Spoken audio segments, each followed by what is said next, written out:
Hey everyone, how are y'all doing? Welcome and welcome back to my channel. Today I'm going to be doing the end of year book tag. So this tag was created by Ariel Bissett and it's basically just asking questions about your end of year reading plan, so let's just get started. So the first question is, are there any books that you started this year that you still need to finish? So I think I've started quite a few books this year that I just haven't finished, but the one that I wanted to talk about today is A Heart So Fierce and Broken by Bridget Kemmerer. So I've actually started this book twice. So I started it, I don't even know when, sometime in like the first half of the year, I think. Got a little bit of the ways through, put it down because I wasn't in the mood, and then I recently picked it back up a couple of weeks ago and I still just could not get into it. I don't know what it is about this book, but it's just not capturing my attention. I am currently on page 27. I will be honest with you, I thought I was a bit farther than that, but I'm not. And I think I just need to like find time to just sit down and really delve deep into it. I think I'm just like in a place right now where I just can't fully concentrate on it, and there are a lot of different point of views and characters in this book than there were in the previous books. I'm just kind of getting a little confused, I think, but I am still hoping to read this book this year. We will just have to see, but that is still currently the plan because I did really love the first book, so I would like to read the second book and then read the third so I can complete the trilogy. I really want to get to it, so we're just gonna have to wait and see, I guess, but this one is definitely one that I wanted to read. So question number 2 is, do you have an autumnal book to transition to the end of the year? And I tried thinking about this and I don't think that I really do. Like, there's no book that I specifically read around this time of the year or anything like that. I do find myself gravitating more towards fantasy in this time of the year, so maybe just like a fantasy book in general.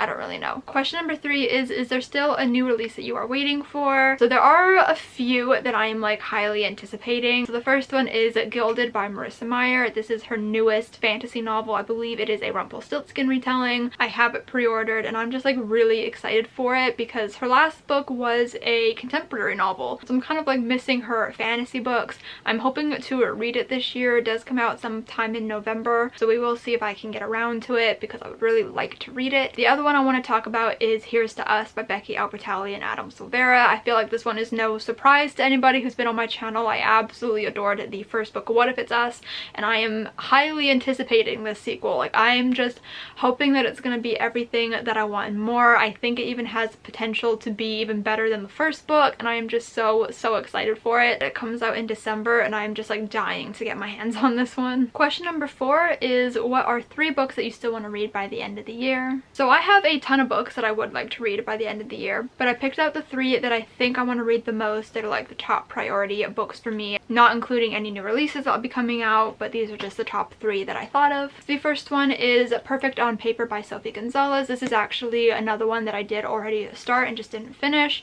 I got up to page 108 of this one, and for some reason I just wasn't in the mood, so I put it down, which I'm very sad about because I really want to read and love this book. I loved her other book, Only Mostly Devastated, so I was like really anticipating this one, but for some reason when I picked it up I just was not in the mood for it, which is weird because I totally left off right before they went to Disneyland, so you think that would have been like incentive to keep reading, but for some reason it wasn't. So I don't know, but I definitely want to get to this one. I'm planning on reading all of these actually in December, so fingers crossed that I can, but I desperately want to read this one. I just realized I'm not describing what any of these books are really about. So this one follows our main character Darcy, and she's been giving anonymous relationship advice to her fellow classmates. Basically there is like this deserted locker and people will put in like advice and questions and she will answer it for them, but then one day this guy named Broham, I think, catches her in the act and he asks her to become his personal dating coach, which I think is really interesting. There's other things going on, but I apparently am not good at describing books today, so that's what you get. It sounds really good and I was enjoying what I read, it just wasn't like fully capturing my attention at the time, which is why I decided to put it down, but I really want to get to this one. The next book is Opposite of Always by Justin A. Reynolds. This was on my 2021 TBR, which makes it top priority out of these 3 books because I desperately need to read it. This one sounds really interesting. Again, I don't know how to describe it, but it's like our main character Jack meets a girl named Kate at a party and they end up like hitting it off. I believe they start dating, but then she ends up dying and he kind of gets stuck in this like time loop of going back to the day that they first met over and over again, and he is determined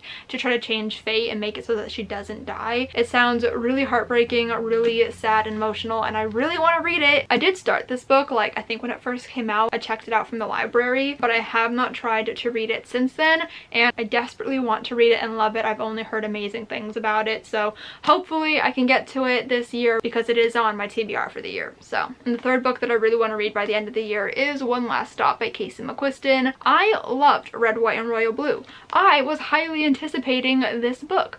For some reason though, it came out, I got it, and I just never read it.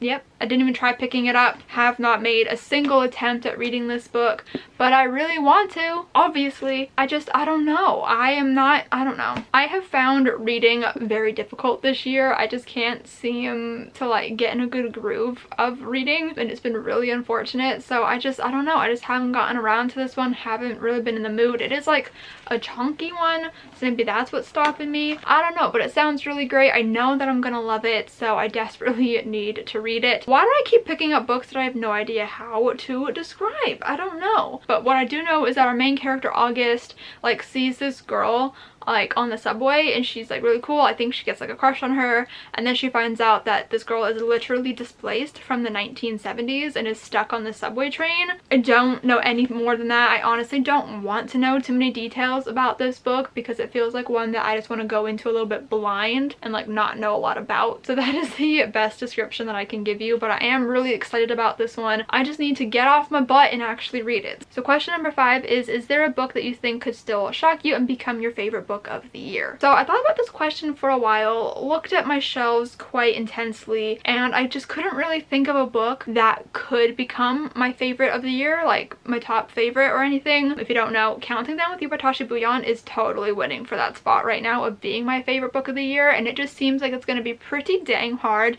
to like dethrone that book because nothing has like quite been better than it since reading it. But the only book that I could think of that has the potential to dethrone Counting Down with You, or at least come very, very close to it, or at least make it onto the favorites list of the year in general, was Here's to Us by Becky Albertalli and Adam Silvera. So obviously I've already talked about this book, but when I read What If It's Us, it was like my obsession of the year. I was just in love with it. I talked about it all the time. It was a book that I think a lot of you associate with me for a long time. I don't know if people still associate that book with me, but back in 2018 I think it was, people just really associated What If It's Us with me because that is how obsessed I was with it. And if I'm correct in my assumption that this book is going to be even better than that one, then I don't even like know how to prepare you guys for how much I'm going to talk about it. But I'm really excited for this book, and so I think this one is the only one that I can like foresee being a top favorite of the year. I really did try to like look at my shelves and like see if there was anything that could even potentially come close, and there are a lot of books that I'm hoping will make the list, but there's also just like a lot of books that I'm like, yeah, it could be a favorite of the year,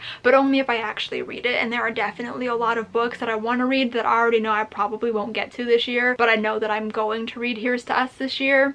It's going to happen. It does come out like a few days before the end of the year, so I'm gonna have to be really snappy quick about it, but I think this book definitely has the potential to be up there on my favorite books of the year list. And the last question, number 6, have you already started making reading plans for next year? So no. Not really. Not in like specifics anyway. Like I don't have a TBR set for next year. I don't know any like specific reading goals. I typically do like the same reading goals every year. I know that I'll probably aim for 100 books again. I might lessen it a little bit just because reading has become really difficult for me this year, just because with all like the stress and things going on in my life. So I might lower it maybe to 80 books next year. I don't know. We'll have to see how I feel. But like in terms of like specific reading plans, there are no official books that I'm planning on reading next year, mainly because I don't know what I'm gonna read this year, so it kind of just depends on all of that. I'm sure there are some books that I would like to reread next year, but I'm just like, I don't know. I feel like we're still like a little ways away from the end of the year, and I don't want to like fully make plans until the end of the year, so I will make these plans in December and you guys will definitely hear about them then, but for right now I do not have any specific plans. So that was the end of the year book tag. I hope you guys enjoyed this video. If you did, give it a huge thumbs up, comment down below and let me know what some of your end of year reading plans, because I'd really love to know. Subscribe if you have not yet already, and I will see you guys next time. Bye!